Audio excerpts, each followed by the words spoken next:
دوستان گرامی، شهردار گرامی آقای جولیانی، دکتر رایان عزیز، خواهران و برادران در اشرف 3، با سلام خدمت همه شما و خیر مقدم به شهردار جولیانی و دکتر رایان عزیز، شما که در لحظات سخت در کنار مردم و مقاومت ایران بوده و هستید. سال هاست که پیشتازان مردم ایران در اشرف رو حمایت میکنید. در اون سالهایی که مالکی به دستور خامنه‌ای اشرفی ها رو قتل عام میکرد، بعد اونها رو در یک جابجایی اجباری به کمپ لیبرتی فرستاد، جایی که شما اون رو به درستی قتلگاه نامیدید و صداتون رو علیه همه مجامع بین المللی بلند کردید. هنگام جابجایی از عراق به آلبانی مجددا شما اونها رو حمایت کردید. جزو اولین نفراتی بودید که به دیدن مجاهدین در اشرف 3 شتافتید. فراموش نمی کنیم که برای باطل کردن برچسب تروریستی که به خواست آخوندها به این مقاومت زده شده بود، چگونه ایستادید، جنگیدید و بسیاری صحنه‌ها رو چرخاندید. و بعد در تمام این سالیان در سرفصل‌های قیام، مقاومت و تلاش مردم ایران برای آزادی، شما سیاست درست رو به همه نشون دادید. به ویژه در این دوران مدت‌های طولانی است که شما افشاگر آلترناتیوهای دستساز و فیک، به خصوص دیکتاتوری سلطنتی و ساواک هستید و اینکه چگونه اونها مانع قیام و سرنگونی این رژیم هستند. اون هم با اسناد معتبر، تحلیل‌های عمیق و شجاعتی که مخصوص خودتونه، اونها رو افشا می‌کنید و در اختیار همه دنیا می‌گذارید. من در اینجا می‌خوام از دکتر رایان عزیزمم تشکر کنم بسیار که در این مسیر سخت و پرفراز و نشیب در همراهی با شهردار جولیانی از حقوق مردم ایران و به ویژه زنان همواره حمایت کردید و این قطعاً برای مردم ایران، برای من و اعضای این مقاومت بسیار بسیار ارزشمنده و اون رو قدر میدونیم، به خصوص خواهرانتون در اشرف 3 و اینجا همه از شما بسیار بسیار سپاسگزارم.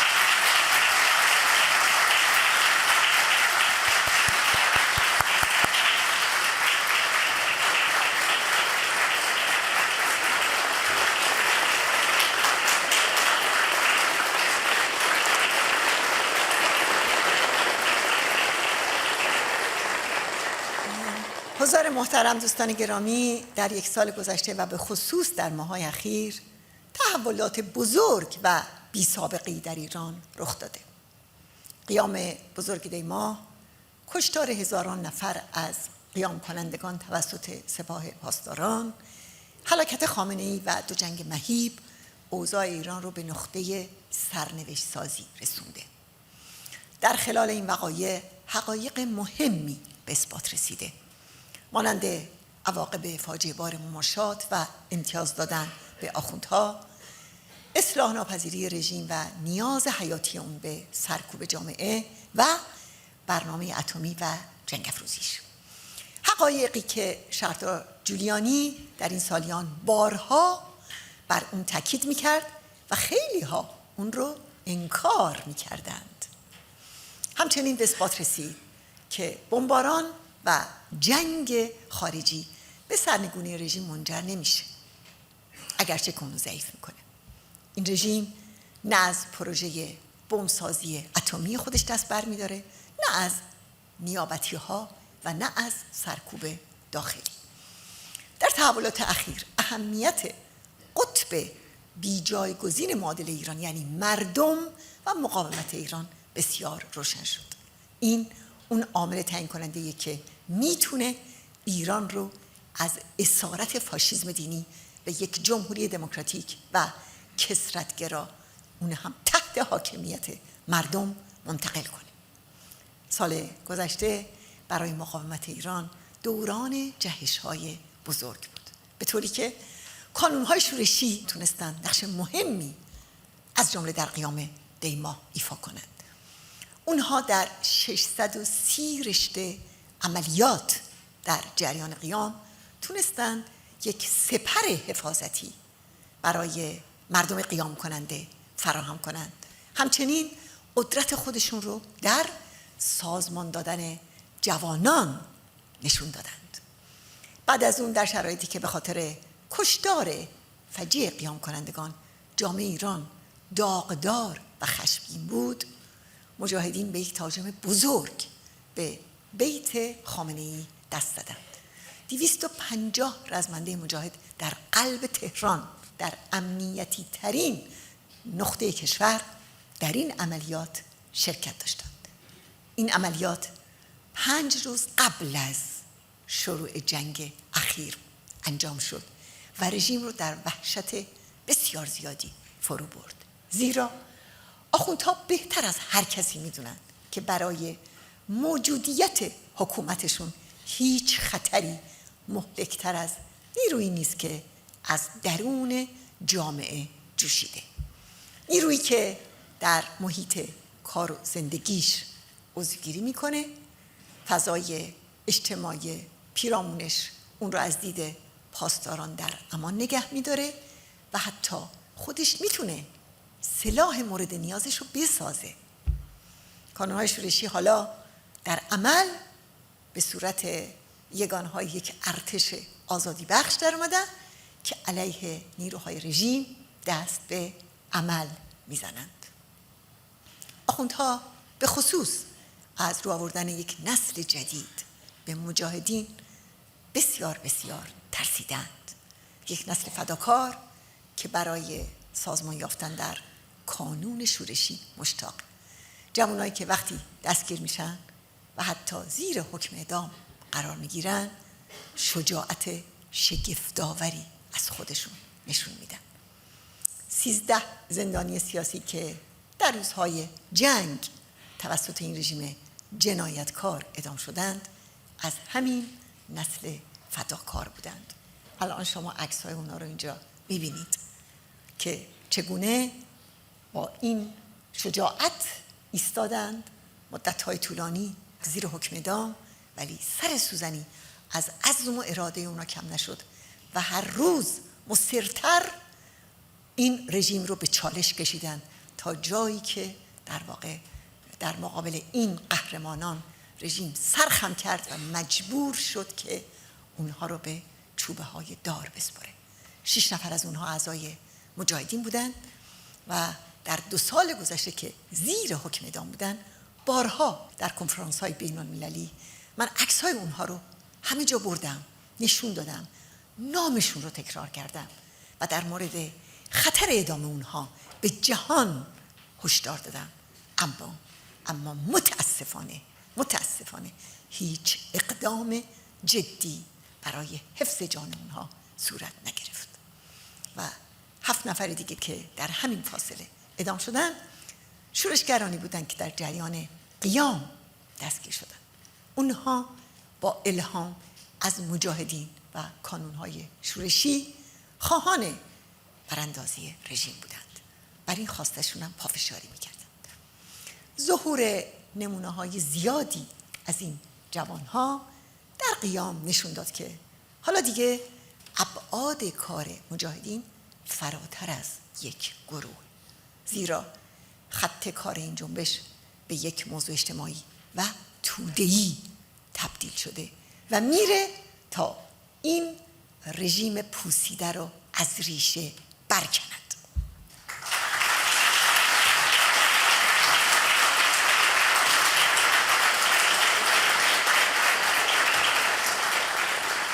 آخوندها با این اعدام‌ها می‌خواهند جلوی پیشروی یک استراتژی موفق برای سرنگونی رژیم رو سد کنند. اونها بیش از همه میدونن که این استراتژی خطر اصلی برای موجودیت رژیمه و بی تردید این رژیم رو در هم خواهد کوبید. اکنون رژیم به نحو بازگشت ناپذیری باید گفت ضعیف و آسیب پذیر شده. پسر خامنه‌ای تلاش میکنه که رفتار پدرش رو تقلید کنه، اما هرگز نخواهد توانست استبداد دینی رو نجات بده. یعنی نخواهد توانست رژیم ولایت فقیه و استبداد مذهبی رو آنچنان که بود ادامه بده. در هر حال چنان که در روز تعیین اون به عنوان ولی فقیه جدید مسعود گفت، جنگ ما با ولایت و سلطنت برای آزادی و استقلال تا پیروزی انقلاب دموکراتیک مردم ایران بی وقفه و بی امان ادامه می‌یابد.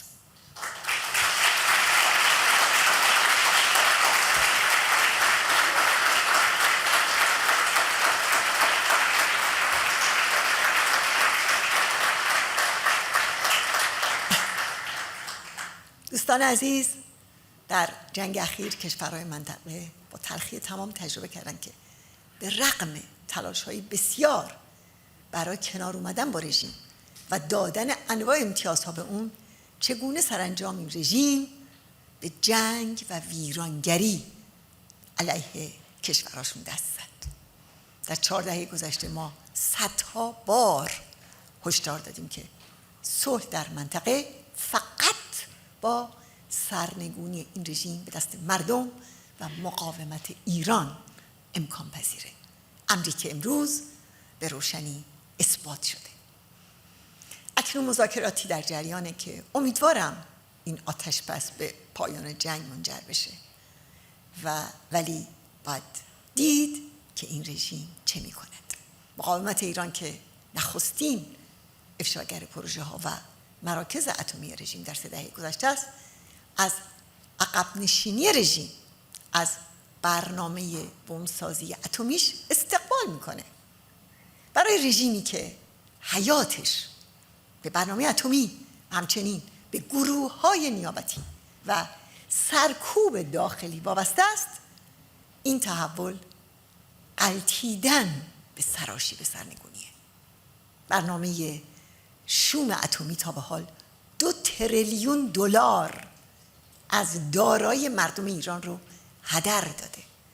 مردم ایران که قربانیان اصلی این برنامه هستند و زندگیشون به خاطر اون به فقر و گرسنگی کشیده، بارها با این برنامه مخالفت کردند. درس دیگه‌ای که از تحولات اخیر میشه گرفت، بهره برداری رژیم از بقایای سلطنت و پسر شاه برای منحرف کردن قیام و غلبه بر اون بود. قیام دیما در روزهای اول به خوبی داشت پیش میرفت و هر روز بر دامنه اون افزوده میشد. کانونهای شورشی و شبکه‌های مجاهدین با طرح و برنامه مشخص قدم به قدم اون رو ارتقا میدادند، ولی ورود فرصت طلبانه و مشکوک پسر شاه و فراخوان‌های اون در روزهای 18 ذی‌الحجه دست رژیم رو برای کشتار بزرگ باز کرد و خامنه‌ای تضادهای داخلی رژیم در مورد چگونگی برخورد با قیام رو به نفع سرکوب هرچه بیشتر به وحدت رسوند. در غیر این صورت قیام میتونست دامنه وسیع‌تری پیدا کنه و برای رژیم مشکل ساز بشه. پسر شاه با دامن زدن به این انتظار که با شروع بمباران رژیم به سرعت سرنگون میشه، یک نقش گمراه کننده برای دنیا و قدرت‌های خارجی داشت و یک نقش پاسیو کننده در بین مردم ایران. دفترچه اصرار اون و اظهارات اون تردیدی باقی نمیگذاره که در صدد احیای همون دیکتاتوری و همون ساواک مخوف دوران شاهه.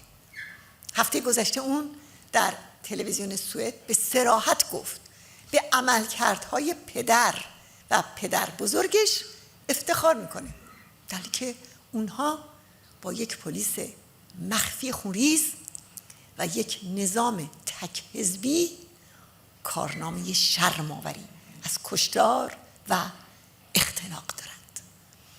هر گونه تبلیغ برای نظام گذشته دینامیزم مردمی برای تغییر رژیم رو از بین میبره، زیرا مردم از خودشون میپرسن چرا باید برای سرنگونی یک دیکتاتور و برگردوندن یک دیکتاتور دیگه فداکاری کرد؟ رژیم با نفوذ در حلقه های نزدیک به این شخص روی کارکردها و سیاست های اون تاثیر میذاره و اون رو تحت کنترل خودش میگیره. طرف های ذی‌نفع با مهندسی در فضای مجازی و برنامه های تلویزیونی برای آلترناتیو سازی از پسر شاه و با خبرها و فیلم های فیک اون رو کسی جا میزنن که به محض سرنگونی رژیم میتونه خلأ قدرت رو پر کنه. اما الگوی چلپی سازی نمیتونه دوباره تکرار بشه. بقایای سلطنت نه مسئله فردای ایرانه و نه رقیبی برای شورای ملی مقاومت، بلکه مسئله امروزه که تأثیرات مخربی در کارزار سرنگونی ایجاد میکنه. به همین دلیله که جبهه مردم، یعنی جبهه نشاه نه شیخ، لازمه سرنگونی فاشیسم دینی حاکم بر ایران است. جبهه نشاه نه شیخ جبهه گسترده‌ای که همه میتونن در اون فعال باشند. این جبهه امروز در عمل ابعاد گسترده‌ای به خودش گرفته و چنان که مردم ایران و ملیت‌های تحت ستم با شعار نه شاه نه شیخ در مقابل فاشیسم دینی ایستاده‌اند و اون رو تکرار می‌کنند و بر اون پای می‌فشارند.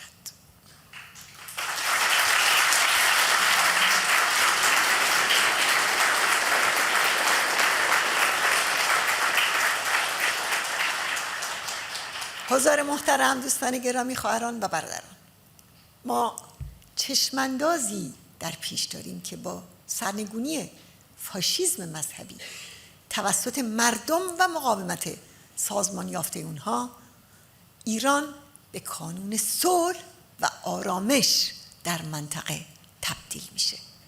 همون چشماندازی که دیکتاتوری شاه و شیخ رو رد میکنه.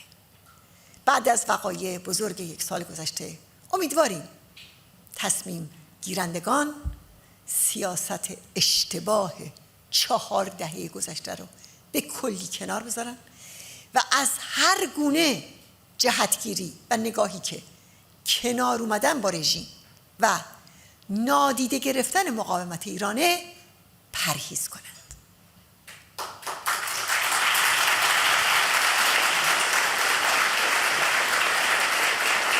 اجازه بدید که در اینجا صحبتام رو با یادآوری 2 واقعه از یاد نرفتنی تموم کنم. واقعی که امروز سالگرد اونهاست. 30 فروردین سال 1351 سال روز شهادت اولین دسته از اعضای مرکزیت سازمان مجاهدان شهید و کبیر علی باکری، ناصر صادق، علی میهندوست و محمد بازرگانی که به دستور شاه تیرباران شدند.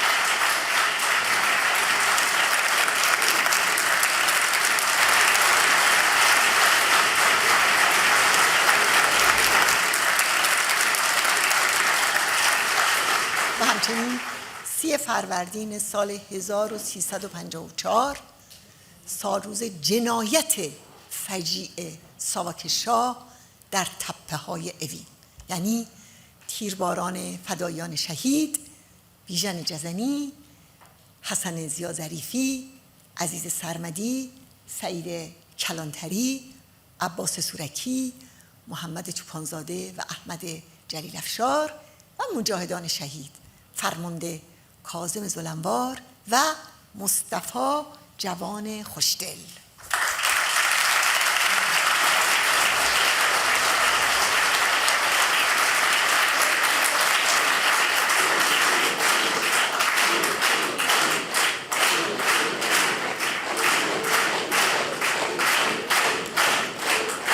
تشکر. این دو واقعه شاخصی از سفاکی دیکتاتوری شاهه و نشانه‌ای از فداکاری نسلی که راه سرنگونی دیکتاتوری شاه رو گشودند. رنج‌ها و خون‌هایی که هرچند خمینی حاصل اون رو سرقت کرد، اما اثر ماندگارش هنوز باقی است و پشتوانه مبارزه مردم ما برای آزادی است. به این قهرمانان شهید درود می‌فرستیم.